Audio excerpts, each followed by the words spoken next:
Yo, my absolutely beautiful people. Welcome to my first ever YouTube video. And do I have a story to tell you?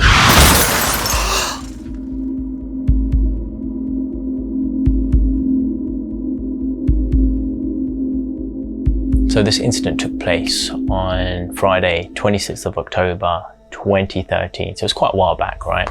I used to work in central London back then. So on my way back to Slough, and then got to Slough station, got to my car, and then made my way home.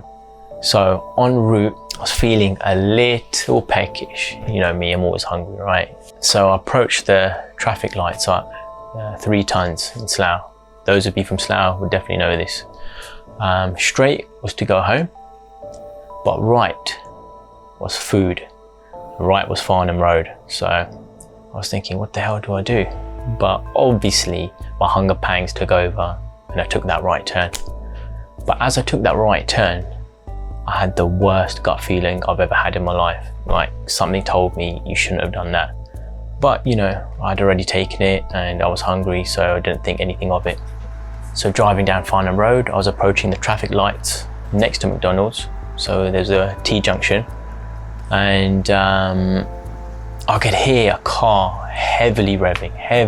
And obviously, you know, Slough, everyone's just, there's a lot of boy races about, and you know, people just revving their cars is like a normal thing. So I didn't think anything of it.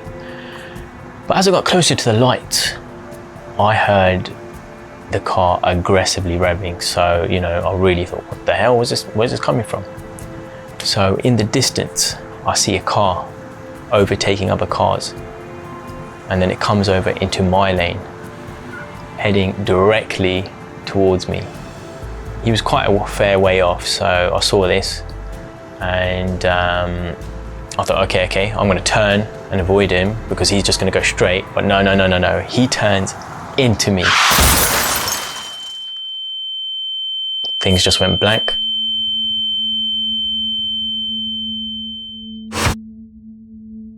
I had just been hit head on by a drunken driver. If I had died at that moment, I would have gone peacefully because I didn't feel a thing. But it wasn't my time, and I woke up. And when I woke up, or when I started to gain consciousness, my head was over like the steering wheel, well, on the airbag, and yeah. So I was on the airbag. I was facing my left arm. And I woke up, everything was really blurry, and I thought I was in my living room. Because I was surrounded by curtains. Turns out those were the airbag curtains that go all the way around you. So that was always a good thing. And in that moment, when my eyes adjusted, I was like, oh, crap. I'm in a car crash. You know, I've been in a car crash.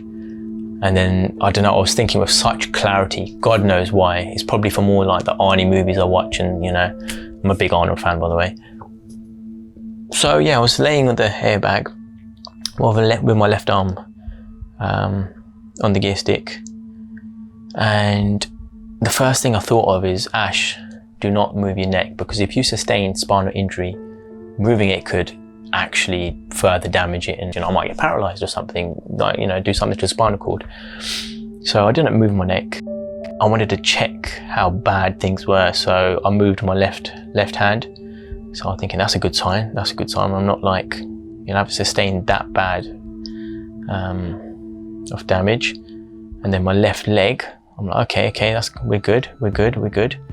But my right arm was really sore and my right leg was wet and juicy. So I slowly started moving my face, and I thought, okay. Then started adding more movement, and then I turned over my airbag and looked at my arm, and my hand was down here. Like my hand was actually, I had another elbow. So I was looking at my broken arm. It was snapped in two. And I was thinking, that's not too bad. I'm looking at it thinking, it was really sore, broken, clean break, you know, whatever. But my right leg, that was under the steering wheel. I knew the bone had gone through. It was just wet, I couldn't feel anything. So what happened as I was driving, the moment before impact, I hit the brake and straightened my leg, and obviously I turned with the steering wheel, and because my limbs were straight, I took that impact, and then my arm broke and my leg snapped. The bone had come through clean. Yeah, I was fine at that moment because of the shock and adrenaline coursing through my veins. I wasn't feeling anything. And then someone had come and knocked on the window. They said, "Oh, look, help's on its way. Just hang in there." And then shortly after, I could see blue lights surrounding me and stuff. And there were obviously the sirens from the police car that had turned up. And there was this detective, I think it was a detective or whoever, just a police officer, and he was like basically an angel sent down, I'm telling you, because he helped me through this situation like no other. First thing he said, he goes like, how you do? He asked all the questions, make sure, I wasn't flipping going to pass out, or, how are things, and I could communicate. So he took my mobile phone, he rang my brother, emergency contacts and all of that. And then he told me like the ambulance on the way, and then the pain just kicked in. At that moment, it just went from like 3, 4 to about 8. So we were talking, and then I started to pass out because of pain. It was getting bad, like real bad. But I knew at that moment, when you pass out, if you fall unconscious during like an accident, that's where more complications can occur. So, I try to stay awake by telling jokes, all right? So because it was a road traffic accident, an RTA, the officer gives you a fake name. As far as I know, I think that's to avoid any sort of discrimination. And my name was Clint Eastbound. And I'm thinking, Clint Eastbound, that's, I'm a cool guy, right? But I can't pull off Clint Eastbound. That name's just too cool for me. And then we both started cracking up, and we were having a good chat. He was keeping me awake, and I knew I had to stay awake. Then shortly after, the fire brigade came. They had to cut the roof off the top of my car. And there was a moment before they actually removed me from the car. They said, "Look, Ash, this is going to hurt a lot because your leg's going to be dangling, so brace for it." They pulled me out. I felt my bones grinding, but I was like, "Oh yeah," it was fine.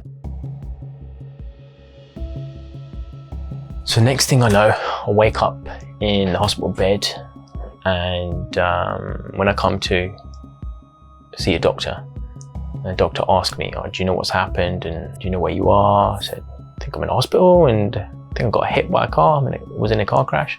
Turns out I got hit by a drunken driver. He was like 2.5 times over the limit. Sustained broken arm and a broken leg. Yeah, I wasn't that much out of it. I could at least respond. And then he said to me, "Oh look,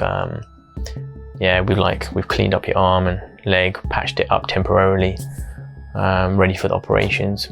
So he said, "Look, your mobile phone's there on your bedside." So I grabbed it, and the first thing I said, "Can you take a photo?" Boom.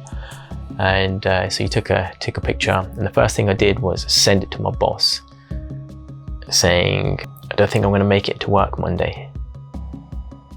So I must have passed out after that. And then I woke up in a different ward. I was visited by my brother and his friend, which was really good, and it was nice to see them. And then I was visited by my mum after that, and the look on her face, it's not an easy look to look at. And then they must have operated on my arm, so they put in like 20 screws and 2 metal plates. So that was fun, that was good. Part man, part machine. And that was done in St Mary's Hospital in London Paddington, and they transported me to Heatherwood Hospital because I needed some extensive work done to that bad boy, my right leg.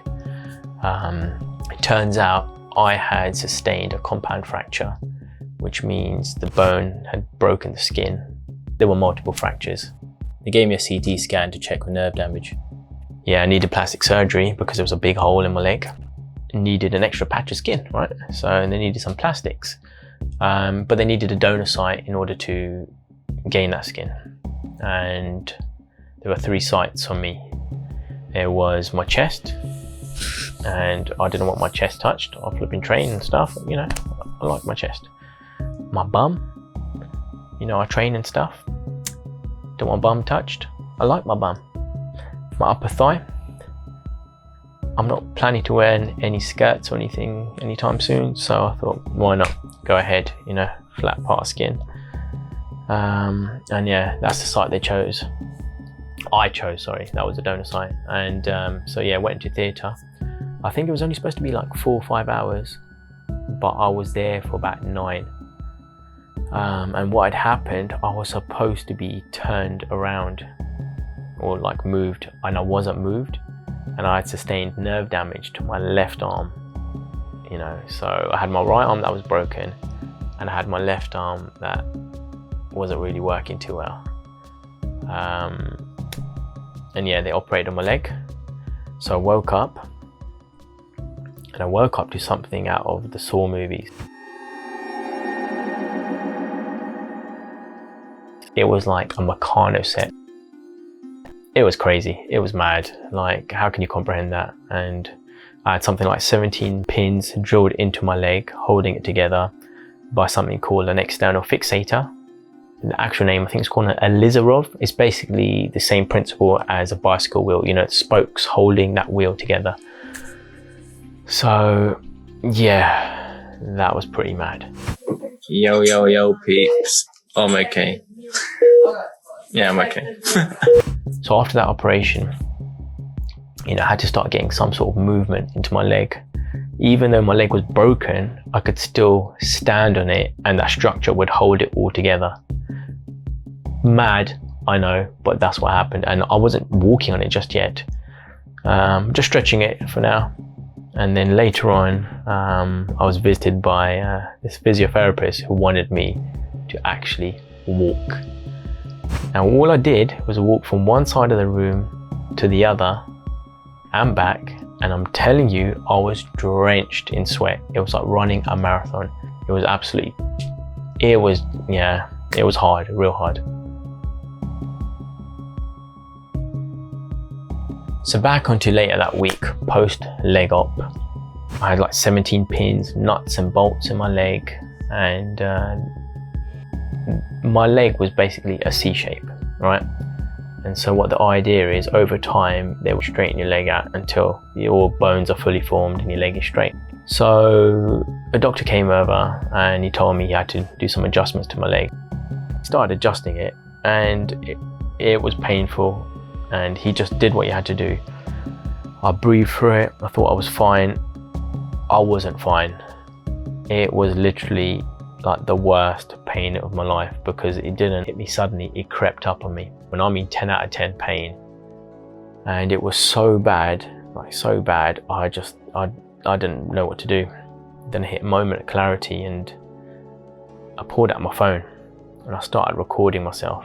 And I thought, listen, Ash, if you can get through this, then you'll get through anything, because one day you can look back at this footage and you think, shit, at that moment in time, I thought the world was going to end. But I'm looking back at it and I'm thinking, look, you're here now, it's fine. That was my kind of mentality at the time. So the ward that I was in had a mix of amazing people, like all cancer patients, and not once did I ever hear them complain. I mean, in general, everyone's going through their own pain. They're going through cancer and they're fighting a hard battle. But that was the type of drive that helped me get through my situation. It made me think, listen, you know, whatever situation I'm in,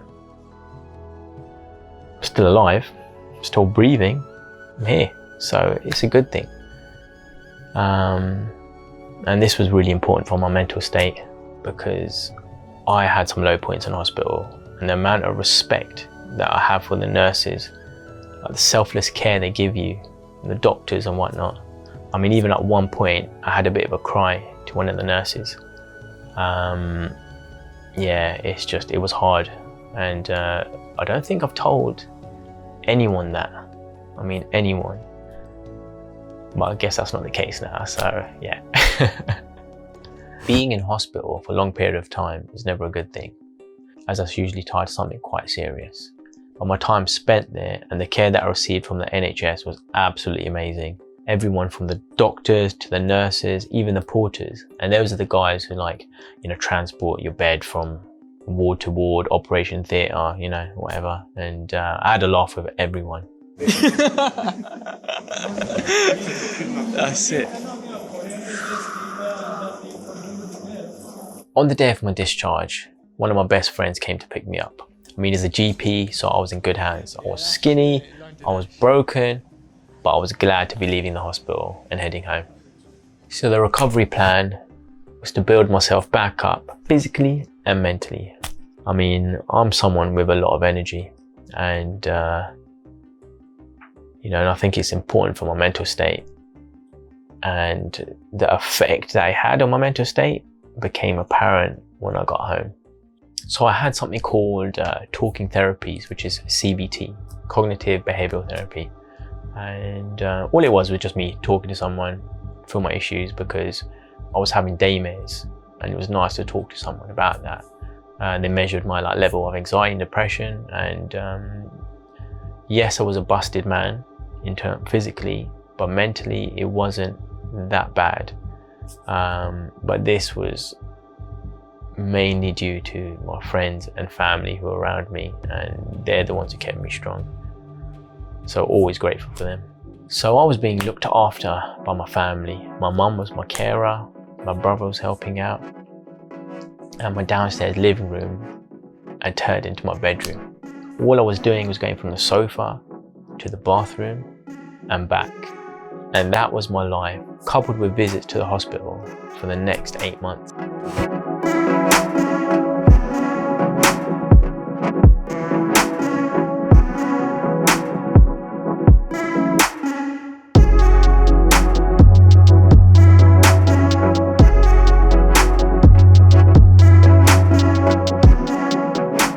So the plan was to build my body and keep my mental state strong, because the fitness guy that I am, going from hero to zero, so imagine being super active, high energy, and you still got that energy, but you're immobile.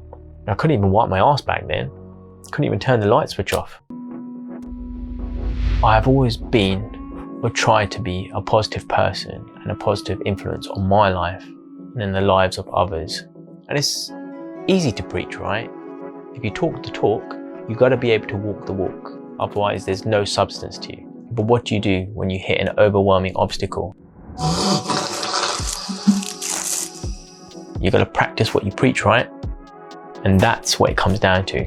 And there's this important quote that I saved: keep your mind strong and your body will follow. Ready, man? Ready? Go, motherfucker! I command you to grow. Hop your ass on over to the gym and put in some work, motherfucker. Thank you, man.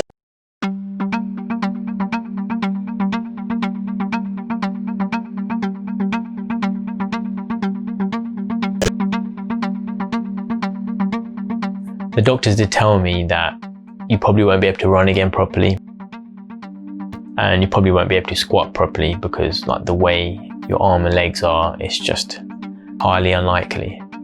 But that's not going to stop me, is it?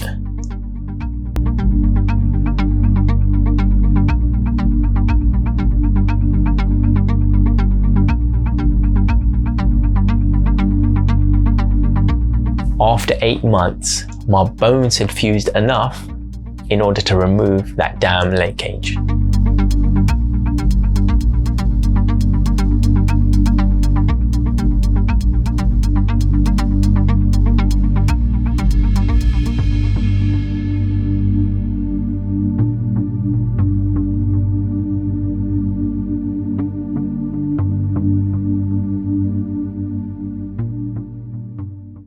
I better start wrapping this up now.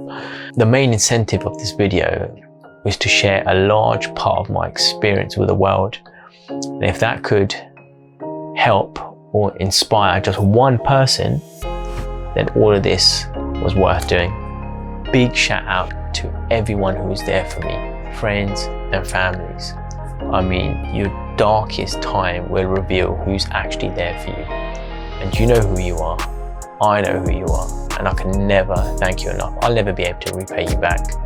So, you know, from the bottom of my heart, thank you.